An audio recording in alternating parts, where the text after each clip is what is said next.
India TV YouTube channel को subscribe करें और बेल आइकन दबाएं। तो ऑक्सीजन का कोटा अलग अलग राज्यों का कुछ बढ़ाया गया है, वो कितना बढ़ा है वो भी हम आपको बताएंगे।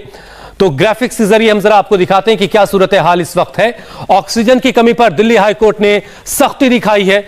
ऑक्सीजन की कमी की वजह से मरीजों को मरते हुए नहीं देखा जा सकता, यह दिल्ली हाई कोर्ट कह रहा है। ये बड़ी बातें जो दिल्ली हाई कोर्ट ने कही वो इस वक्त हम आपको दिखा रहे हैं। इंडस्ट्रीज के लिए जो ऑक्सीजन जाती है उसे फौरन रोका जाए और मरीजों की तरफ वो डायवर्ट की जाए, ऑक्सीजन मरीजों को सप्लाई की जाए। फैक्ट्रियां ऑक्सीजन का इंतजार कर सकती हैं, मरीज इंतजार नहीं कर सकती। सवाल यह है कि ये सारी बातें सरकारें क्यों नहीं समझ रही हैं। जो बातें कही गई दिल्ली हाई कोर्ट की तरफ से वो सारी की सारी बातें हम सब समझ सकते हैं, सरकारें भी समझ सकती हैं। ऑक्सीजन उन्हीं इंडस्ट्री को दी जाए जो मेडिकल इंडस्ट्री से जुड़ी हुई चीजों पर काम करते हैं। केंद्र से सवाल किया कि ऑक्सीजन की डिमांड और सप्लाई का कोई अंदाजा आप क्यों नहीं लगा पाए। केंद्र सरकार को गंभीरता का अंदाजा क्यों नहीं था। आज फिर से 3 बजे एक बार फिर दिल्ली हाई कोर्ट इस मामले की सुनवाई करेगा। देश में फिलहाल ऑक्सीजन की कितनी कमी है यह भी अब आपको समझाते हैं। भारत सरकार की एडिशनल सेक्रेटरी सुमिता ने कोर्ट को यह जानकारी दी है। उन्होंने कोर्ट को क्या बताया वो भी हम आपको बताते हैं। सरकार ने कोर्ट को बताया कि देश में फिलहाल 7,200 मीट्रिक टन ऑक्सीजन का उत्पादन रोजाना हो रहा है, जबकि कोरोना के इन्फेक्शन बढ़ने के बाद डिमांड करीब 8,000 मीट्रिक टन हो गई है। तो पैदावार और डिमांड में ही गैप है। आप देखिए 7,200 मीट्रिक टन उत्पादन हो रहा है और 8,000 मीट्रिक टन की जरूरत है, यानी 800 मीट्रिक टन का गैप यहां साफ दिख रहा है।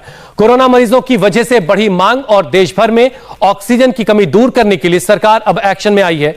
कोविड-19 केस के वजह से ऑक्सीजन की बढ़ती मांग को देखते हुए केंद्र सरकार ने कई राज्यों को ऑक्सीजन का कोटा बढ़ाया है और यह कोटा कितना बढ़ाया गया वो इस वक्त आपके टेलीविजन स्क्रीन पर है। उत्तर प्रदेश को पहले 751 मीट्रिक टन ऑक्सीजन मिल रही थी, वो बढ़ाकर अब 753 कर दी गई है। करीब 2 मीट्रिक टन सिर्फ बढ़ी है। मध्य प्रदेश को 445 मीट्रिक टन दी जा रही थी, वो भी थोड़ी बढ़ाई गई है। अब दिल्ली का आंकड़ा इस वक्त आपके टेलीविजन स्क्रीन पर 378 पहले। तो लगातार हम देख रहे हैं कि जो ऑक्सीजन की क्राइसिस है उसको देखते हुए ऑक्सीजन का कोटा बढ़ाया गया है। नजीर हमारे सहयोगी इस वक्त हमारे साथ दिल्ली से जुड़ चुके हैं। नजीर, दिल्ली में अब ताजा सूरत हाल क्या है? थोड़ी ऑक्सीजन की सप्लाई बढ़ाई गई है, क्या अस्पतालों से आपको रिपोर्ट मिल रही है ऑक्सीजन क्राइसिस को लेकर? देखिए, ऑक्सीजन मुहैया कराने के तमाम दावे किए जा रहे हैं कि अलग अलग अस्पतालों में ऑक्सीजन पहुंचाई जा रही है। कल भी हमने देखा था कि LNJP और दूसरे अस्पतालों में, गंगाराम अस्पताल में ऑक्सीजन के टैंकर पहुंचे थे, लेकिन अभी भी कई अस्पताल ऐसे हैं जहां पर ऑक्सीजन की भारी कमी देखी जा रही है। आपको बता दें, रोहिणी का Rajiv Gandhi super speciality hospital, जहां पर कि ये बताया जा रहा है कि सिर्फ 2 घंटे का ऑक्सीजन बचा है। इसके अलावा रोहिणी का एक और अस्पताल सरोज हॉस्पिटल, जिसमें भी सिर्फ 2 घंटे का ऑक्सीजन बचा है। आपको बता दें, कोविड पेशेंट को ऑक्सीजन की बहुत सख्त ज़रूरत होती है, वो भी हाई लेवल की ऑक्सीजन की ज़रूरत होती है, जिसकी वजह से ऑक्सीजन की काफ़ी डिमांड है और जितनी तादाद में पेशेंट्स आ रहे हैं उसके लिए ऑक्सीजन की व्यवस्था होनी चाहिए। लेकिन अभी तक पर्याप्त मात्रा में ऑक्सीजन नहीं पहुंच रही है। हालांकि जो सरकार है तमाम ये दावे कर रही है कि हॉस्पिटल्स को अब ऑक्सीजन मिलने लगी है, लेकिन इसके बावजूद ऑक्सीजन की कमी देखी जा रही है। नजीर, दिल्ली सरकार ने 700 मीट्रिक टन की मांग की थी, लेकिन वो मांग अभी पूरी नहीं हो पा रही है। मतलब अभी जरूरत ज्यादा है और अभी भी किल्लत है। तो केंद्र सरकार क्या जवाब दे रही है इस पर कि 700 मीट्रिक टन कब तक दे पाएंगे? जी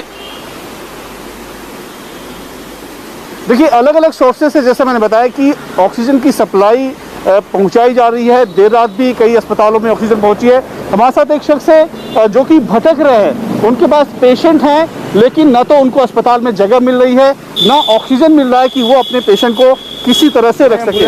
आप पहले नाम बताइए, कहाँ के रहने वाले हैं और क्या दिक्कत है? मेरा नाम सत्यनारायण प्रसाद है, बुढ़ारी, दिल्ली 84, एक मकान नंबर 121, गली नंबर 5। पिछले फ्राइडे से उनकी बुखार आया, फिर डॉक्टर से दिखा के उनसे दवाई चलाने लगा। अभी उनको फीवर 104-105 डिग्री हो जाता है। आज से सांस लेने में काफ़ी तकलीफें हो रही है, छाती में जकड़न महसूस हो रहा है। बुराड़ी हॉस्पिटल लेके गया, वहाँ का बेड नहीं है। मैंने 2 घंटे के लिए कहा एम्बुलेंस वाले का, आप ऑक्सीजन पर सपोर्ट रखो, 2 घंटे घुमाते रहो हॉस्पिटल में, इधर उधर भटकते रहो, कहीं भी नहीं है। आज पता चला जो बेड अक्षरधाम के पास बेड खाली है, वहाँ एक क्या कहते हैं बेड उपलब्ध हो रहा है। तो हमने अभी एम्बुलेंस में लेके भी हमारी इस पर देखिए जा रही हैं, उन्हें काफी नजीर मरीज इस तरह से बेहाल हैं, जगह जगह जाकर के ठोकरें खा रहे हैं और उसके बाद कहीं जाके उन्हें कहीं कोई जगह मिल पा रही। बहुत बहुत शुक्रिया नजीर हमारे साथ जुड़ने के लिए। नमस्ते, मैं हूं मीनाक्षी जोशी। वीडियो और खबरों से अपडेट रहने के लिए India TV YouTube channel subscribe करें, बेल आइकन दबाना ना भूलें। जुड़े रहें इंडिया टीवी के साथ।